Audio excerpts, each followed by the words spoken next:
Shalom, shalom à vous bien-aimés du Seigneur. Que la grâce et la paix du Seigneur vous soient multipliées en cette nouvelle semaine au nom puissant de Jésus-Christ. Une semaine de grâce pour toi qui me regardes, une semaine de faveur au nom puissant de Jésus. Ce matin, je fais cette vidéo pour te motiver à plus te rapprocher de la parole de Dieu. Parce que la parole de Dieu est source de grâce, la parole de Dieu est source de vie. La parole de Dieu est à la base de tout ce qui est création.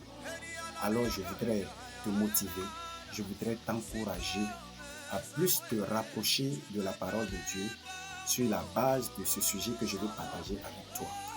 Alors ce matin, le sujet que je voudrais partager avec toi concerne mon premier livre, que Dieu m'a fait la grâce de pouvoir écrire. Et ce premier livre-là est intitulé « Comment interpréter ses rêves et ses visions selon la révélation biblique ». Pourquoi révélation biblique? Révélation biblique parce que la base de l'explication de nos songes doit être la Bible. La Bible et la Bible. Alors, ce sujet étant tellement très important pour nous en tant que chrétiens, le Seigneur me permet de pouvoir partager ces quelques vidéos avec vous pour vous permettre de comprendre vos songes et vous permettre de pouvoir mieux l'expliquer. Alors, quand nous allons sur le marché aujourd'hui, nous voyons plusieurs livres, plusieurs manuscrits, plusieurs bouquins qui sont écrits sur le même sujet. Voilà, comment interpréter les rêves pour d'autres et ainsi de suite. Vous voyez?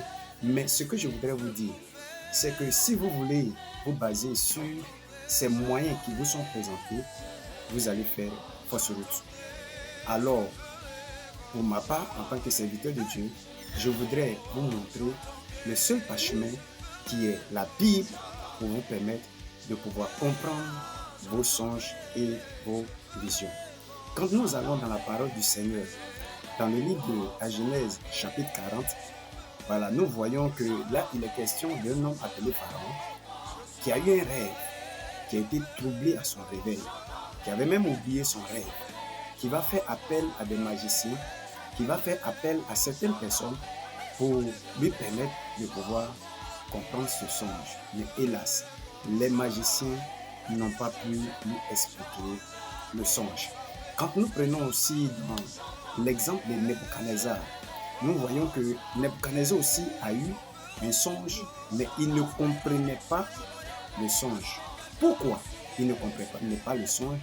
Pourquoi Pharaon aussi n'arrivait pas à pouvoir comprendre le songe? Je vous dis, parce qu'il n'arrivait pas à comprendre, parce que ce langage de Dieu-là était un langage codé. Et pour pouvoir la comprendre, il faut seuls les initiés, voilà, seuls ceux qui ont l'esprit de Dieu, seuls ceux qui ont la connaissance de Dieu pour pouvoir vraiment comprendre ce langage.